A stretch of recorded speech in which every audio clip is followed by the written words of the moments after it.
Okay, Jeff, you asked me to focus on your nerves, and you wanted your speech to come across like it wasn't a performance. Basically, what you were saying to me is that you wanted to get out of your head and speak in a natural voice. Like what they were saying. Like what they were saying. Yeah.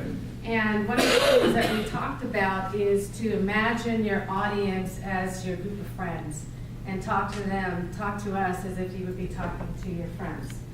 So you wanted to tell us about stories. You wanted to give us 3 stories. You used the example of TED Talks, which I do watch, and we have them at our combined department head meetings, and we learn from them.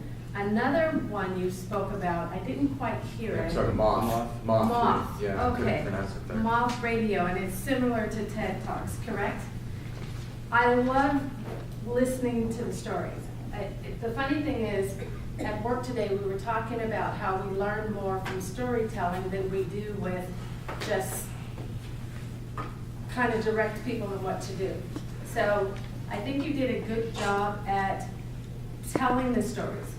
The purpose of your speech was to use clear, vivid, accurate, and descriptive words.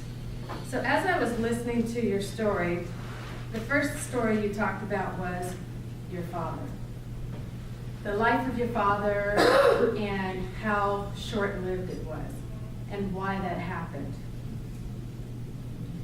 You then went into your mother's marriage and how that was, and life with your stepfather.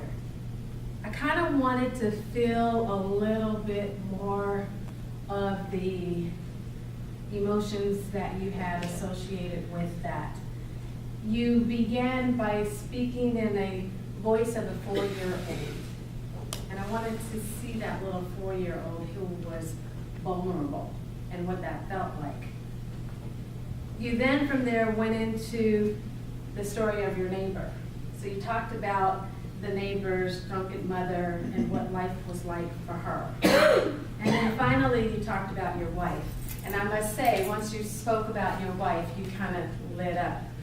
And so you could tell that you knew that story very well. What I would have liked to hear you do is transition from story number 1 to story number 2 to story number 3, such that here's my story. Then you tell your story. Now I'm going to tell you the story of my neighbor. Then you told that story.